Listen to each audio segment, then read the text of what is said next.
इस कहानी को आखिर तक जरूर सुनिएगा। ये हमारे बड़ों का किया धरा है कि हम आपस में बातचीत ना कर सकते थे, हालांकि घर पास पास थे और रिश्तेदारी भी गहरी थी। बच्चे मासूम होते हैं, वो इन बातों को क्या जाने कि जायदाद के झगड़े क्या होते हैं। फरवा मेरी चचा जात थी। हम साथ स्कूल में दाखिल हुई, दोस्ती पक्की हो गई। इस दोस्ती को हमने स्कूल तक ही महदूद रखा था, क्योंकि घर वाले एक दूसरे के दुश्मन बने हुए थे। फरवा के घर फोन ना था। जब उसे किसी सहेली से बात करनी होती मेरे घर आ जाती। उसकी अम्मी मना करती कि ताया के घर ना जाओ, लेकिन वो उनका कहा ना मानती थी। एक रोज वो आई तो घर में मेरे अलावा कोई ना था। कहने लगी मुझे आसिया को फोन करना है। मैंने कहा फोन मिला लो। उसने मिलाया, उधर से किसी लड़के ने उठाया। उसे शरारत सूझी, बोली बात कर लो, तुम्हारा फोन है। जब मैंने हेलो कहा तो जवाब में लड़के की आवाज सुनी। घबरा गई। इन दिनों में बहुत डरपोक हुआ करती थी। मेरी घबराहट से वो बहुत महफूज हुई। मुझसे फोन ले लिया, बोली ये फारिया है, बड़ी डरपोक है, तुमसे बात नहीं कर सकती।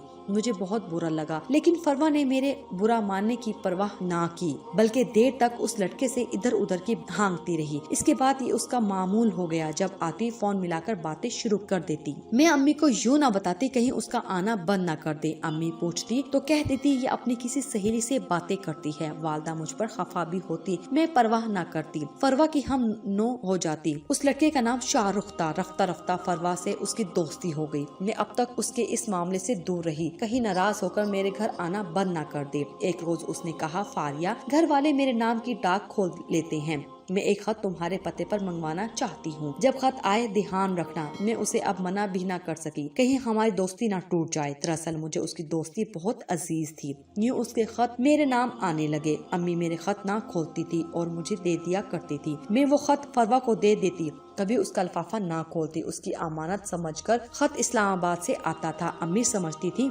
मेरी इस्लामाबाद वाली सहेली जोया मुझे खत लिखती है, क्योंकि पहले वो मेरे साथ पढ़ा करती थी। हमारे फोन का तार फरवा के घर की तरफ से आता था, जिधर उसकी खिड़की थी वहाँ से जोड़ लगाया जा सकता था। फरवा ने एक सेट मंगवा कर तार जोड़कर अपने कमरे में हमारे कनेक्शन से फोन लगा लिया और उसे अपनी अलमारी में छुपा कर रख दिया। ये बात उसने मुझे बता दी और समाजत की कि रोज शाम को 4 बजे तुम अपने फोन का प्लग निकाल दिया करो, आधे घंटे के लिए। इस दौरान वो शाहरुख से अपने घर पर ही बात कर लिया करती थी। यूँ उसने इस लड़के से अपने से तौर पर लंबा सिलसिला चला लिया। एक रोज उसने बताया कि शाहरुख बहुत इसरार कर रहा है, मैं उसे अपनी तस्वीर भेजूं, क्या करूं? मैंने कहा किसी और की भेज दो। उसने न जाने किसकी तस्वीर भेज दी जो मुझे ना दिखाई। सोच भी ना सकती थी मेरी वो कजन जिससे मैं सच्ची मोहब्बत करती हूँ मेरी ही तस्वीर उस लड़की को भेज देगी। अगर जानती वो ये करेगी, कभी उसे ऐसा मशवरा ना देती।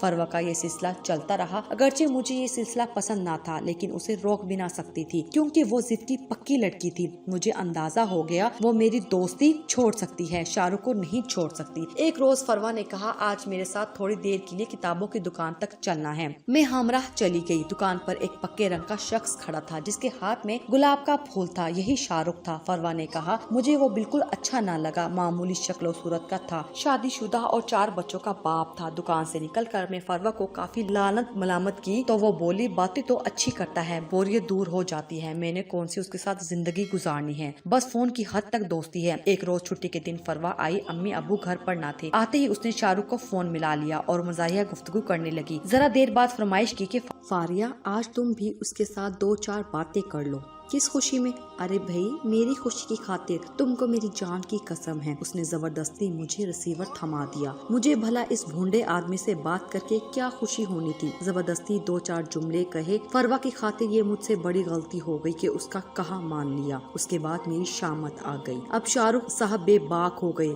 जब जी चाहता फोन घुमा देते, अगर कोई और उठाता तो बंद कर देते। मैं उठाती तो कस्में देने लगते कि बात करो। बार बार फोन उठाने से कतराती और ये थोड़ी थोड़ी देर बाद रिंग कर देते। मेरी तो जैसे शामत ही आ गई। घर वालों से खौफजदा हर वक्त परेशान रहने लगी। आखिर मैंने एक रोज उसको सख्त लहजे में डांट दिया कि अब मुझे फोन मत करना, वरना मैं फरवा से भी तुम्हारी बात बंद करवा दूंगी। इस पर उसने धमकी दी कि अगर तुमने ऐसा किया याद रखना तुम्हारा फोन हर वक्त डेड मिलेगा, चाहे कितनी शिकायत दर्ज कराओ नहीं खुलेगा। जब फरवा से उसकी शिकायत की, उल्टा मुझ पर बिगड़ने लगी कि तुम्हारा दिमाग खराब है, क्यों खामखा उससे पंगा ले रही हो, जानती नहीं हो वो कौन है, चाहे तो 1 मिनट में हमें रुस्वा कर सकता है। फरवा के मुंह से ये अल्फाज सुनकर मैं दंग रह गई। मुझे सख्त सदमा हुआ और मैंने अपने घर से जो कनेक्शन उसे कमरे में दिया हुआ था वो हटा लिया। अब वो हमारे कनेक्शन से अपने महबूब का फोन ना कर सकती थी। उसने बातचीत तर्क कर दी और दोस्ती का रिश्ता तोड़ लिया। इन्हीं दिनों खाला ने अम्मी से मेरे रिश्ते की बात की तो अम्मी ने उनके बेटे आदिल के लिए मेरा रिश्ता मंजूर कर लिया। आदिल खूबसूरत और आला तालीम याफ्ता था, बैरूने मुल्क से पढ़कर आया था और अब एक आला ओहदे पर फाइज था। हमारा घराना इस रिश्ते पर खुश था। मैं और आदिल भी मसरूर थे क्योंकि हम दोनों भी एक दूसरे को पसंद करते थे। मेरी दिली तमन्ना थी कि मैं उसकी हो जाऊं और अब कुदरत ने खुद ही उसका इंतजाम कर दिया था। फरवा अगरचे मुझसे नाराज थी लेकिन मंगनी वाले दिन वो अज खुद आ गई। अम्मी ने उसको कहलवाया था कि मंगनी पर तुमने आना है क्योंकि इनको इल्म ना था कि हमारी दोस्ती के दरमियान रखना पड़ चुका है। फरवा मेरी मंगनी पर खुश नजर आ रही थी। उसने हंसकर मुझे मुबारकबाद दी तो मैंने भी उसे माफ कर दिया और दिल साफ कर लिया। मंगनी के बाद आदिल मुझे फोन करने लगे। हम फोन पर बातें करते थे। मुझे मालूम ना था कि शाहरुख की मुलाजमत टेलीफोन के महकमे में है और वो हमारे फोन सुनता है। वो मेरी और आदिल की तमाम गुफ्तगू सुनता था और वाकिफ हो गया था कि हमारी शादी होने वाली है। एक रोज मैंने महसूस किया कि आदिल मुझसे खींचा खींचा सा है। मैं डर गई लेकिन पूछने की हिम्मत ना हुई। वो पहले हमारे घर हर हफ्ते आता था, अब उसने घर आना छोड़ दिया था। एक दो बार अम्मी के बुलाने पर आया भी तो उसके लहजे में इस कदर सर्द मोहरी थी कि लगा ही नहीं ये वही आदिल है जो रात भर फोन करता था। अब एक बार फोन पर बात करना गवारा ना था उसे। बिल आखिर ये मामला हल हो गया जब फरवा को शाहरुख अपने जाल में फंसाकर उसकी आबरू खाक कर डाली तो वो एक दिन रोती हुई आकर मेरे गले लग गई, माफी मांगी और बोली, फारिया मैं तुम्हारी मुजरिम हूँ। मैंने तुम्हारी तस्वीर शाहरुख को भेजी थी। एक मजाक जानकर उसने आदिल को दे दी और कहा कि तुम्हारी मंगेतर ने मुझे तस्वीर भेजी है और तुमसे मंगनी से पहले वो मुझसे फोन पर बात किया करती थी। इस बात पर आदिल का दिल मुझसे भर गया। आदिल ने मुझसे पहले सर्द रवैया अपनाया, फिर मंगनी तोड़ दी। दुख तो बहुत हुआ लेकिन मैं आदिल के दिल से गलतफहमी को दूर ना कर सकी क्योंकि दिल का रिश्ता अगर एक बार टूट जाए तो इसमें आया बाल दूर नहीं किया जा सकता। मर्द की फितरत ऐसी नहीं कि औरत का कसूर भुला सके, खा औरत बेकसूर ही क्यों ना हो। एक बार उसके शक से एतबार का भरम जाता रहता है।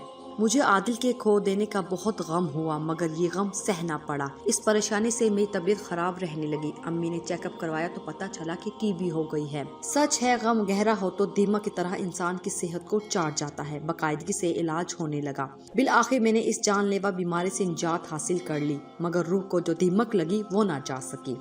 आदिल की शादी हो गई। वो अपनी बीवी को लेकर बैरूने मुल्क चला गया। फरवा की भी शादी हो गई और वो रुखसत होकर अपने घर सुधार गई लेकिन मैं जहाँ थी वहाँ रह गई। दुआ करती थी कि मेरे नसीब की खुशियाँ भी आदिल को मिल जाएं क्योंकि कसूर मेरा था, गलती मुझसे हुई। आदिल का कोई कसूर नहीं था। मैंने ही फरवा की दोस्ती में इस पर इतना एतबार कर लिया कि उसने नागन बनकर मुझे डस लिया। मेरे नसीब में अंधेरे नहीं थे लेकिन अपनी बेवकूफ़ी से मैंने अंधेरे भर लिए। फरवा को उसकी मंजिल मिल गई। आज सोचती हूँ अगर बड़ों की लड़ाई थी तो उसकी कोई वजह, वो हमें भी एक दूसरे से दूर रहने की तलकीन करते थे। हमारे कजन और मेरे बहन भाई इसी वजह से आपस में नहीं मिलते थे मगर मैंने बड़ों की बात ना मानी। तभी अम्मी ने मुझे रोकना टोकना छोड़ दिया बल्कि मेरे हाल पर छोड़ दिया। फरवा से मिलने से भी नहीं रोकती थी, चाहती तो रोक देती, तब शायद मैं तबाह ना होती। माँ बाप बच्चों का मिजाज बनाते हैं और उनके मिजाजों को समझते भी हैं। ताहम कुछ वालिदैन कभी कभी अपनी जिम्मेदारियां नहीं समझते और बच्चों को उनके हाल पर छोड़ देते हैं। तब मुझ जैसे नादान बच्चे बड़ा नुकसान उठाते हैं, ऐसा जिसका उम्र भर अजाला नहीं हो सकता।